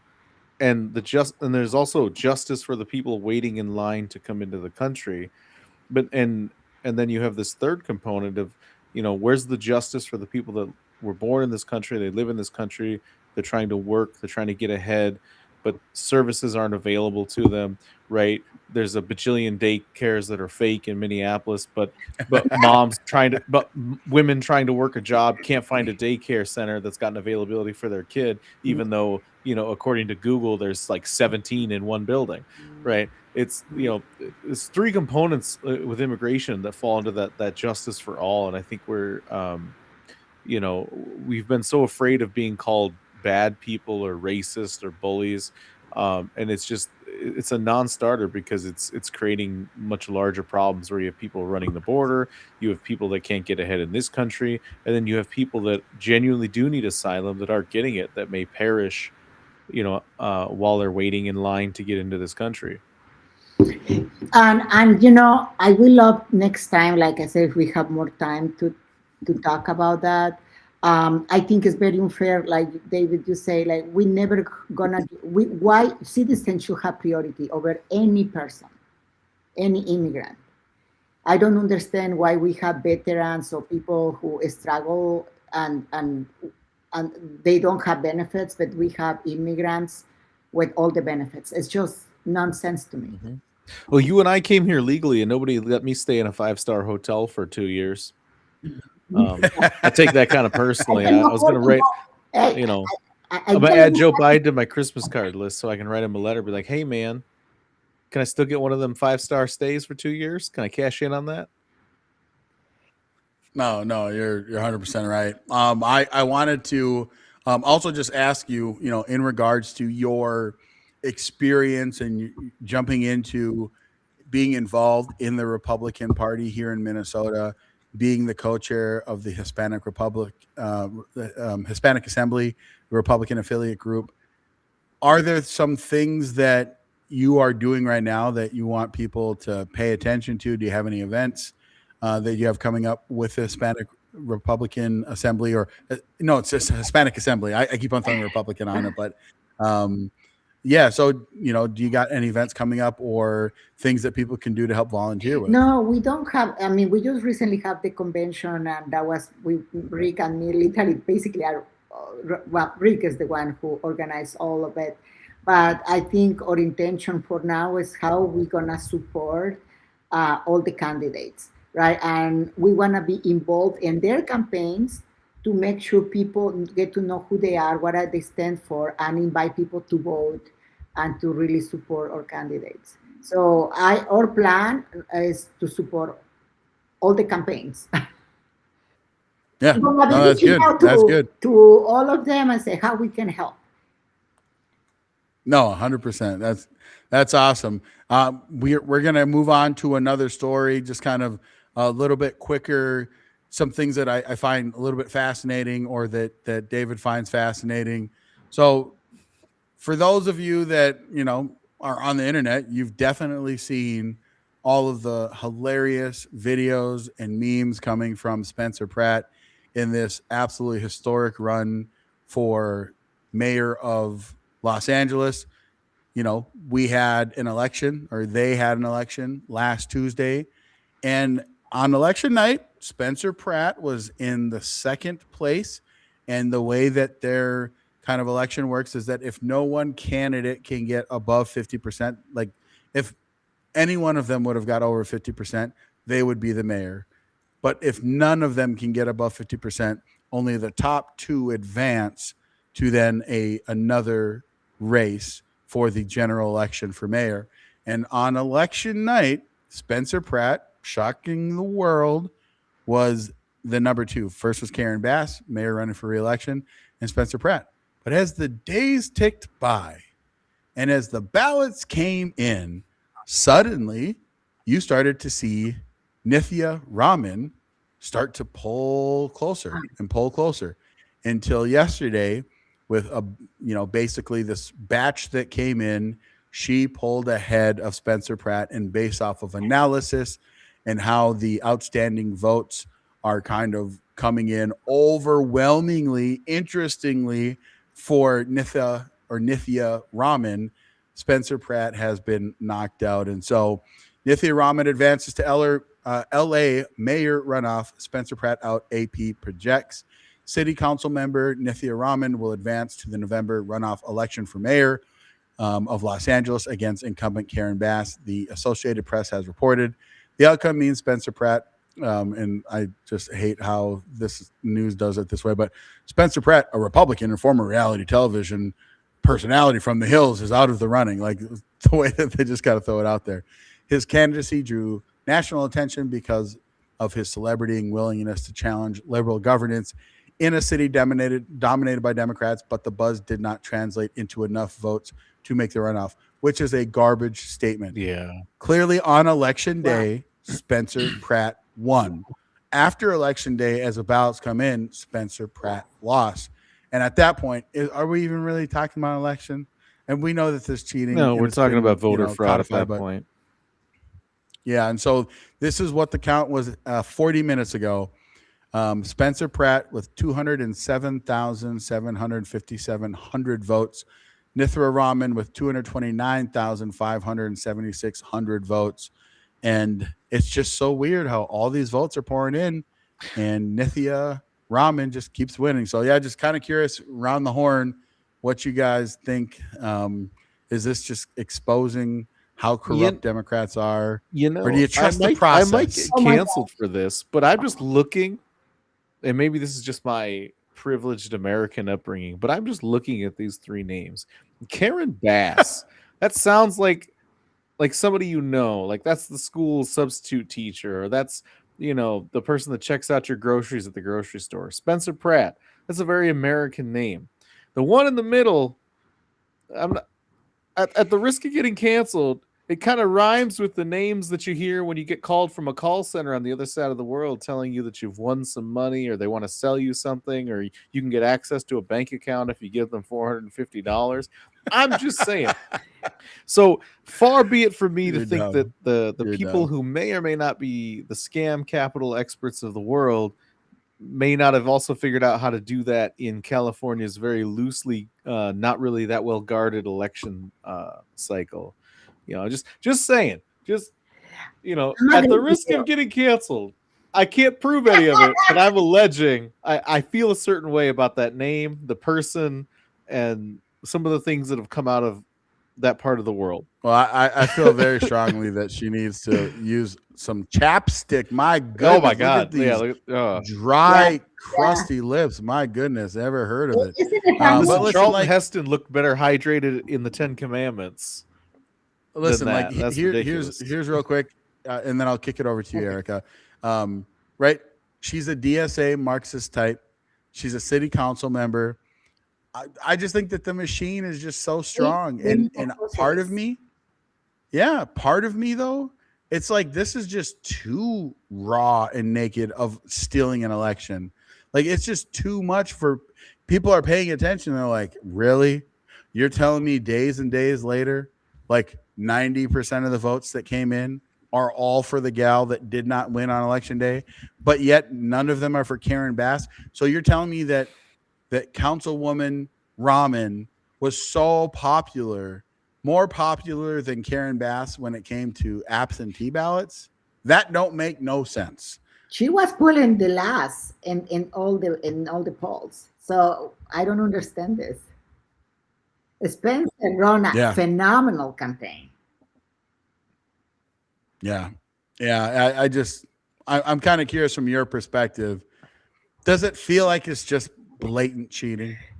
Like I said before, I think we are becoming cynic, right? Like the socialist Democrats becoming cynic. It's so obvious they don't even care anymore. They're cheating. They're just like whatever.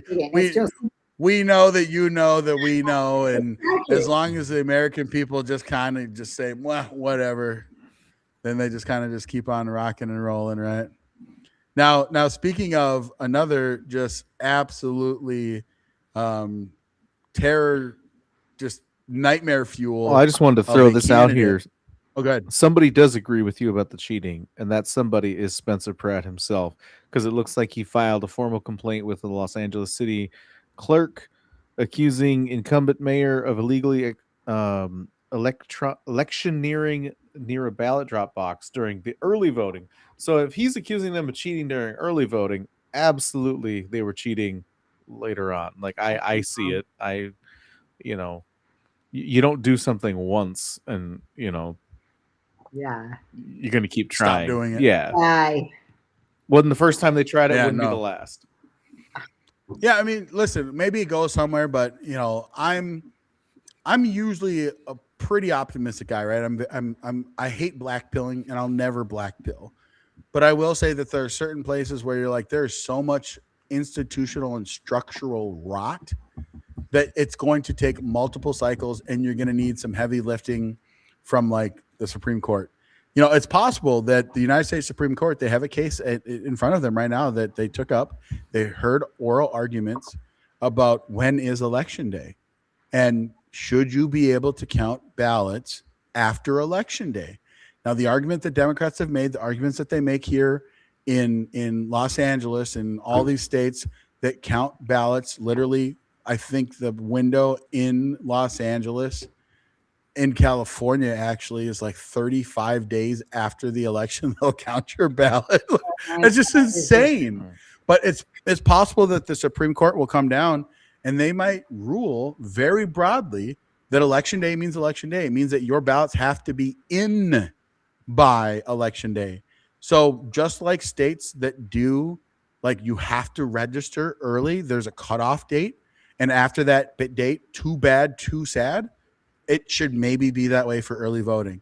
If you can't get your ballot into the post office or to an actual place that is received and in the hands of an election official by the close of election day, your ballot shouldn't count.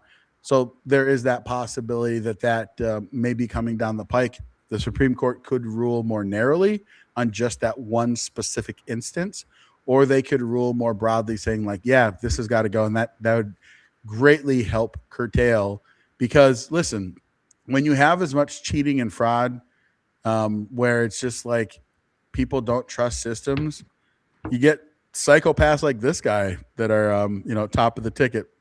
Graham Plattner, man, I this just guy read about is him earlier today. I was getting this caught up on dude. his news. Dude, it's so crazy what this guy is being accused of, like by multiple people all across the board. He's being lit up by the New York Times, which is kind of weird to me. I mean, some people are like, what's that about? It just means he's not their guy. It means they want a different Democrat in that seat. Yeah. Correct. But yeah, so I'm just going to read this. Senate Majority Leader Chuck Schumer is standing by his man, his endorsement of embattled Graham Plattner in Tuesday's Maine Democratic primary, even after a deluge of sexual misconduct allegations rocked the political newcomers campaign in a lead up to the election. On Monday, Schumer dodged a reporter's question about whether Democrats should back Plattner in tomorrow's primary. The senator's office did not respond to requests for comment.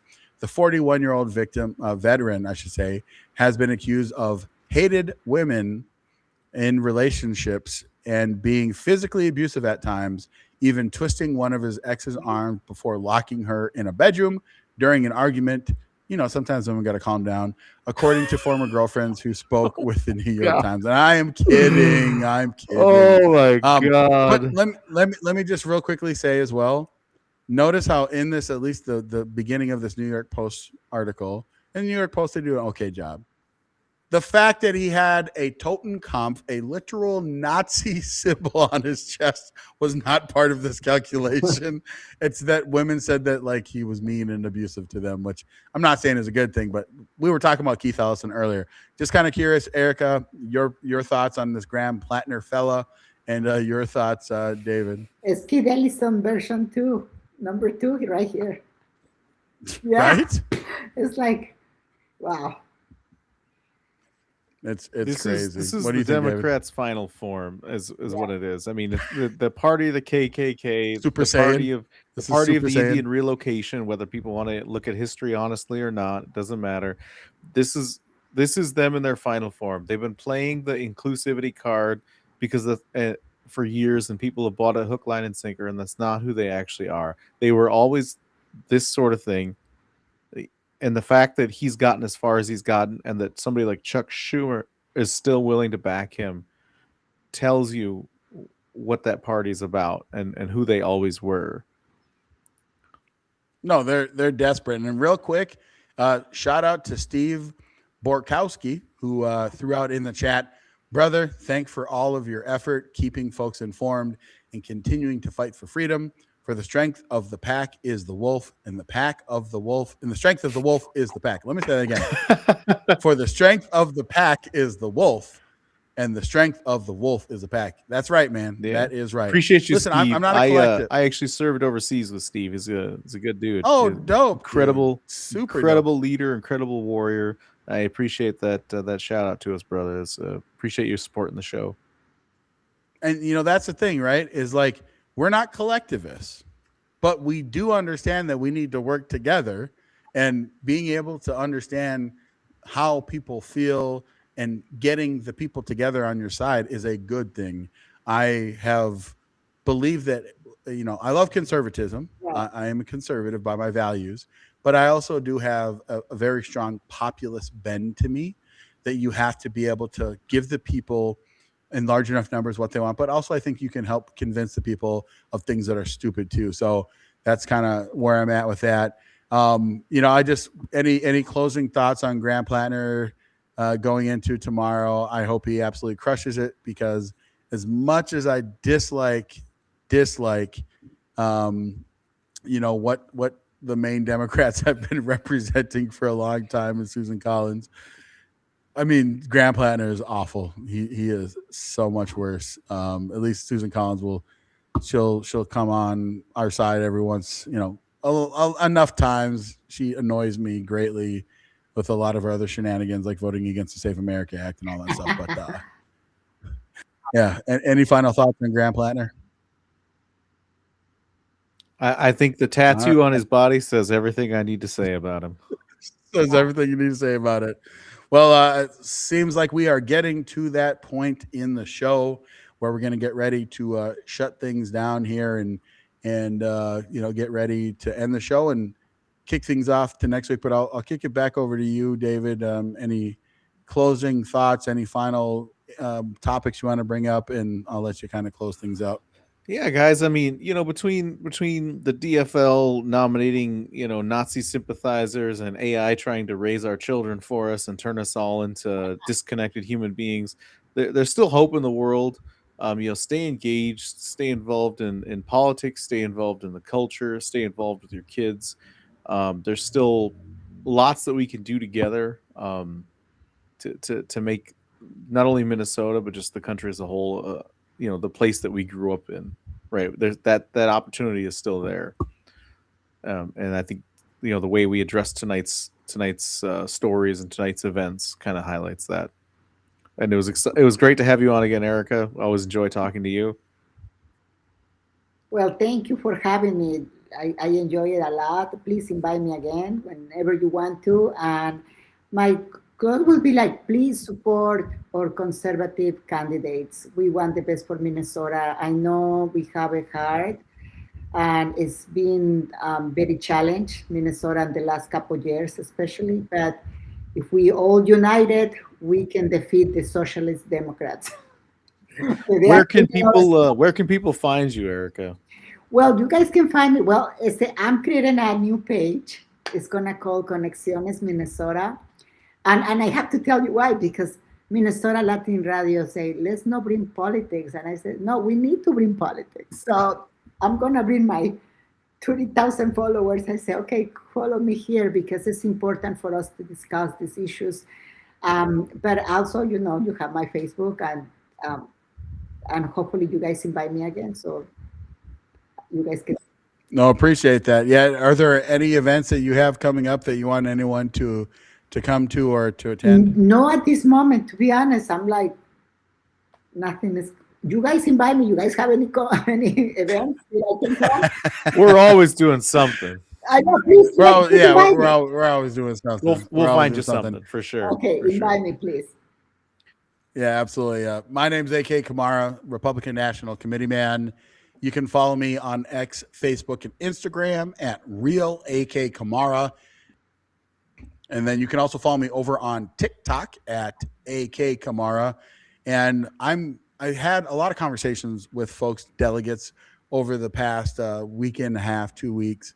And they're like, AK, you got to start putting out content again. And I've been really, really been slow on the content. So I'm going to start putting out more content. You will find it there.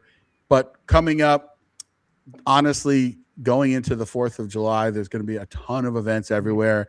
There's going to be opportunities to go and support our endorsed candidates, opportunities to walk in parades, because it's put up or shut up time as we start heading into this general election. So find a way to become active. Obviously, with 250, there's going to be a bunch of events, and we'll probably be sharing them on our page. But make sure that you guys hit the like, share, and subscribe button.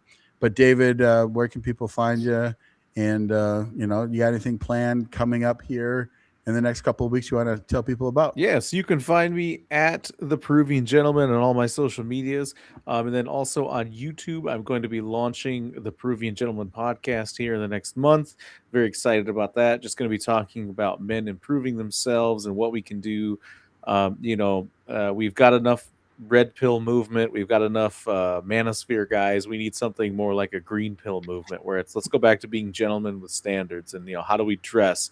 Do we spend some time in the gym? Do we start reading some books? Like, you'll get a lot further in life if you do some personal development versus smashing a hammer into your face to reset your bone structure. I think that I just thinking out loud, of the things that are good for you. Maybe do ketamine or meth in small doses. Just leave all that alone. So that's what that channel is going to be all about. And AK, I'd love to have you over there, and we can discuss different ways that men can conduct themselves as gentlemen in the world. And that's what I'm going to be doing. And then the big 250 this year, I'm going to be out with probably with some military friends or family. We're going to blow some stuff up and celebrate America. Eat some red meat. Absolutely. Watch the UFC fight at the White House. Yeah, there's that too. And for our listeners, I am turning 42 on June 11th. It'll be my birthday. You can hit up your boy Cash App at AK50K. No, I'm just kidding. I got a cane over here. But I will take Cash App and PayPal, Abdul.Magba-Kamara. You can find me, holla at your boy, get me a drink. But no, I hope you guys all have. You just turned into an e-girl at the end of the show.